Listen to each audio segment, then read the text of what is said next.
Her er en fugl, der hænger med næbbet. Ligesom 9 ud af 10 skoleelever, der dagligt sidder i klasselokaler med dårlig luftkvalitet. Der mangler simpelthen frisk luft i de danske skoler. Lige nu er dårligt indeklima med til at forringe indlæringsevne og koncentration for vores skoleelever. For slet ikke at snakke om de elever, der ikke møder op til undervisningen, f.eks. på grund af astma. Når man lufter ud, kommer der nemlig frisk luft til hjernen og vingerne. Både derhjemme og i skolen. Og hvad sker der lige for den fugl der? Birdie er en luftkvalitetsmåler, som fortæller dig, hvornår du skal lufte ud. Så når fuglen den dør, så er luftkvaliteten dårlig.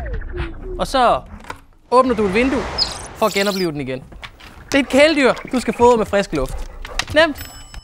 Når du køber en birdie til dit hjem, så giver vi sammen med Børne-Lungefonden en fugl til et dansk klasselokale. Og dem er der altså mere end 10.000 af, så vi har travlt. Så køb en fugl. Og giv en fugl. Så kan vi alle sammen blive bedre til at lufte ud. Både i klasselokalerne og derhjemme.